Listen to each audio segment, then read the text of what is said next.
Has dicho que somos poco académicos desde el punto de vista docente. ¿A qué te estabas refiriendo?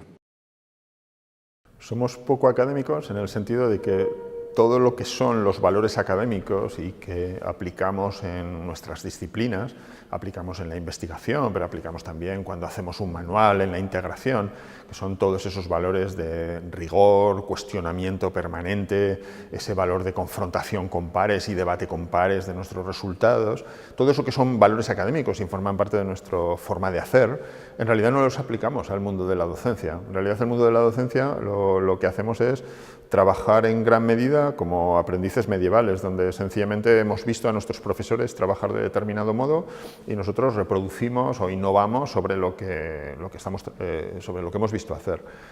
Cuando en realidad un enfoque académico lo que presupone es que tenemos un buen estado de la cuestión sobre lo que es importante en un determinado ámbito, en el aprendizaje, y además lo que actuamos es con rigor al aplicar determinados métodos, sabiendo por qué hacemos lo que hacemos, cuestionando continuamente lo que hacemos, obteniendo datos y actuando con rigor para poder sacar conclusiones sobre esos datos, compartiendo nuestra docencia y los resultados con nuestros pares y debatiéndolos con ellos. Es decir, tener un enfoque académico de la docencia significa sencillamente aplicar nuestros modos de hacer y nuestros valores también al ámbito de la enseñanza y del aprendizaje. ¿Quién es el responsable del aprendizaje de los estudiantes? El responsable del aprendizaje de los estudiantes son los propios estudiantes, es obvio, ¿no? En el sentido de que es su grado de implicación, es la forma en que afrontan sus estudios lo que acabará determinando sus resultados de aprendizaje, ¿no? Ya puede ser el peor entorno de aprendizaje del mundo o el peor profesor del mundo, que un buen estudiante acabará aprendiendo mucho, ¿no? La enseñanza no determina el aprendizaje lo determinan los propios estudiantes. Eso no significa que la enseñanza no tenga responsabilidad ninguna. La enseñanza lo que hace es establecer buenas condiciones para que se produzca ese aprendizaje. Lo que hace es estimularlo, lo que hace es plantearlo, encauzarlo, motivarlo, generar las condiciones adecuadas para el trabajo, más favorables para el trabajo del estudiante, ¿no? Pero al final es lo que hace el estudiante. La vieja frase de John Biggs o de Paul Ramsden aplican claramente aquí. Lo que determina el aprendizaje de los estudiantes es lo que los estudiantes hacen. Claro que nosotros como profesores sugerimos lo que deben hacer y apoyamos ese hacer. Y la calidad de nuestro trabajo, claro que influye, pero no determina.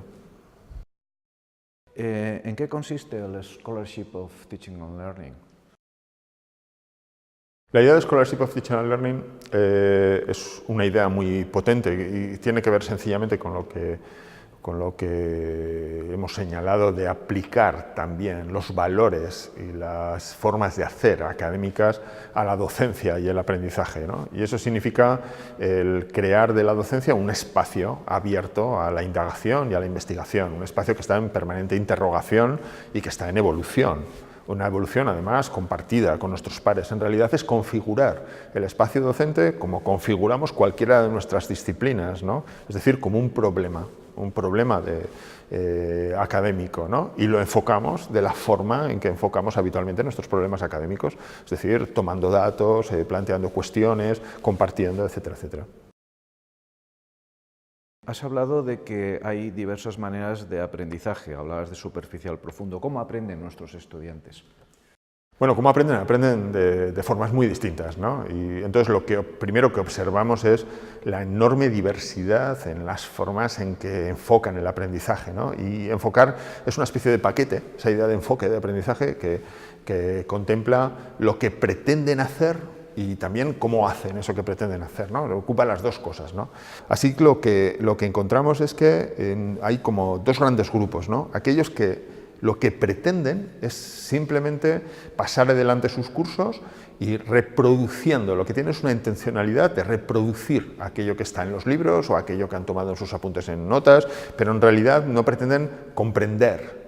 Hay otro grupo, que es lo que originalmente en la investigación de los 70 acabó llamándose de aprendizaje profundo, ¿no? Que lo que intenta es entender realmente el significado, necesita comprender. Esa idea de yo es que no puedo parar hasta que realmente no lo he comprendido por mí mismo, ¿no? O por mí misma. Esa idea es esencial de un aprendizaje profundo, ¿no? Alguien que no para hasta que no lo comprende. Y comprenderlo significa hasta que no establece relaciones entre todos los elementos, entre las evidencias y sus conclusiones, entre diferentes conclusiones de diferentes teorías, o entre las conclusiones y nuestra experiencia. Esas relaciones, ese preguntarse por las relaciones entre las cosas, es lo que significa comprender. De ese modo, tenemos los estudiantes que no se preguntan y por lo tanto simplemente reproducen, y los estudiantes cuyo aprendizaje consiste en estarse preguntando constantemente sobre aquellas ideas que están encontrándose, ya sea en clase, ya sea en un libro, en una lectura, en un artículo, donde sea, ¿no? Has hablado de que tenemos el currículum invertido y que esto al final lo que acaba es un poco infantilizando los cursos de primero. Es una idea que me ha sorprendido. ¿Qué te referías? Sí, hay una idea fundamental en lo que es un currículo de calidad, ¿no? Y es el hecho de que un estudiante debe ir poco a poco, pero también lo antes posible, debe ir entendiendo una forma de razonar, debe ir incorporándose a una forma de razonar propia de una determinada disciplina, de un grupo de disciplinas, ¿no? O propia sencillamente del ámbito académico, ¿no? Ir entendiendo e ir incorporándose a una forma de razonar, que en nuestro caso en el ámbito académico es una forma fundamentada, basada en evidencias, que va con lógica, donde cada una de nuestras conclusiones la medimos 7 veces antes de publicarla. Esa lógica académica, ¿no? Que es la de una forma determinada de razonar, es la que deben irse incorporando. Claro, eso los estudiantes deben entenderlo desde el primer momento que entran en la universidad. Así, cuando la Asociación de Universidades Norteamericana propone como una de las prácticas de alto impacto, ¿no? Propone sus seminarios de primer año, ¿no? Esos seminarios de primer año donde directamente a los estudiantes, nada más llegar, se les plantea un problema, que puede ser un problema de investigación o un problema de integración grande o de un problema profesional, y en grupitos pequeños, trabajando con un profesor, empiezan a responder a ese problema en un trabajo colaborativo, ¿no? En ese grupo pequeño, ¿no? Lo que están aprendiendo allí es una manera de indagar, es una manera de razonar sobre las cosas, ¿no? Lo que están aprendiendo es que en la universidad no se trata de reproducir, en la universidad lo que se trata es de encontrar respuestas y de razonar sobre los problemas, ¿no?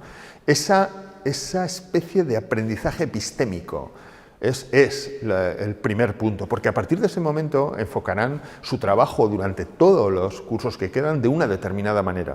El problema que nosotros tenemos como currículum invertido, lo que me refería es que el problema que tenemos es que los atiborramos en cursos fundamentales el primer año, donde tienen que acumular un montón de información, un montón de teorías o de conceptos sobre algo. Teorías, conceptos que ni siquiera en muchos casos pueden relacionar con lo que los hace relevantes, es decir, con las prácticas profesionales o los problemas que los hacen relevantes, esos conceptos, ¿no? Sencillamente se los tienen que tragar.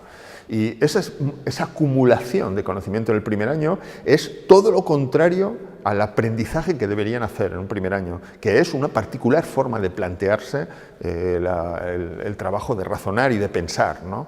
Entonces, necesitaríamos más seminarios de esos de primer año, necesitaríamos buscar situaciones en las que tengan que enfrentarse de verdad a las cuestiones, en que descubran las cuestiones y por qué son relevantes los problemas que tratamos de resolver, ¿no? Y se incorporen a esos problemas. Y a partir de entonces, todas las materias, todos los conocimientos ya están polarizados por esas cuestiones, ya encuentran su sentido en esas cuestiones y los estudiantes se aproximan a ellos razonando de la forma que han aprendido a razonar, ¿no? Por eso, lo primero debería ser las cuestiones y una determinada manera de razonar, y no un montón de contenidos, ¿no?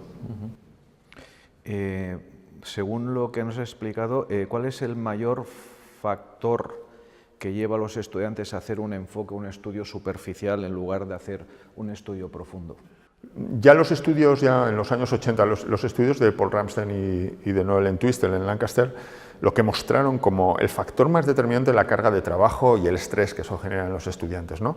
Por decirlo de algún modo, tenemos una cultura académica en la cual habitualmente más es más, ¿no? En el sentido de que sepan más información, más conceptos, más teorías, más autores, más datos, ¿no? Pero más no es más en educación. Eso lo que genera es una sobrecarga de trabajo que lleva al estudiante simplemente a sobrevivir. Y sobrevivir en este caso significa, como decía un estudiante una vez en un estudio, decía, cuando estás muy estresado solamente hay una forma de sobrevivir, que es memorizar todo lo que puedas y dejar de perder el tiempo intentando comprender las cosas, ¿no? Esa idea, ¿no?, es la que lleva de supervivencia, es la que lleva a un estudiante en una situación de sobrecarga de trabajo a no pensar siquiera en lo que estudia, ¿no?, sino pasar por ello de la forma más económica y más eficaz posible para pasar un determinado examen, ¿no? Y claro, en esa situación es imposible que se cuestione cosas, es imposible que razone, lo único que busca es sobrevivir.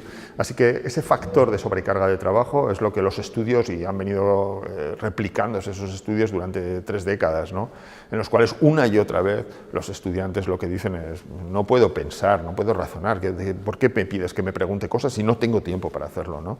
Lo que tengo que hacer es simplemente buscar cómo pasar lo mejor que pueda los exámenes, no hay tiempo para más, ¿no?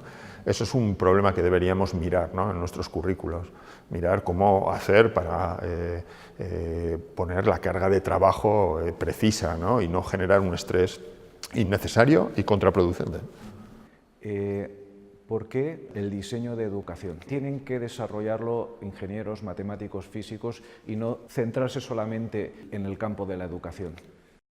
Porque los estudios generales sobre educación superior han avanzado muchísimo en las 2 o 3 últimas décadas, ¿no? Muchísimo. En estos momentos tenemos marcos teóricos muy bien asentados sobre cómo comprender las cosas, sobre cuáles son las preguntas relevantes. Esos marcos teóricos son imprescindibles, muy valiosos, pero no pueden aplicarse al aula si no los proyectamos en los contextos específicos de las asignaturas, ¿no?, de las disciplinas en concreto, ¿no?, de las materias. Por una razón, porque esos marcos, por ejemplo, nos han enseñado que es el modo en que el estudiante enfoca su aprendizaje el que determina los resultados que obtiene.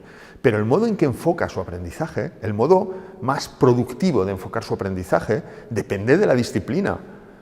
No es lo mismo aprender matemáticas que aprender historia o que aprender programación, es que no es lo mismo. Eso conlleva modos de atacar el aprendizaje muy diferentes y necesitamos saber más sobre los modos de atacar que son más productivos, y eso significa aprender más sobre las formas de razonamiento específicas de cada disciplina, porque eso es lo que nos permite señalar caminos para que comprendan y razonen dentro de la disciplina. Entonces, ese trabajo no lo puede hacer alguien, para hacerlo en matemáticas no lo puede hacer alguien ajeno a las matemáticas, todo lo contrario, tiene que ser alguien muy experto en matemáticas que comprenda la disciplina en toda su profundidad y entienda a qué preguntas está respondiendo y comprenda los tipos de razonamiento que conlleva y, por lo tanto, sea capaz de divisar cuáles son las formas de aproximación a esas formas de razonamiento más útiles. Los estudios de educación superior en general lo que dan es el marco general, simplemente lo que dan es el contexto en el que debe producirse esa investigación, pero la investigación debe hacerse desde las propias disciplinas, ¿no? Muy bien, pues muchas gracias, Javier. Gracias.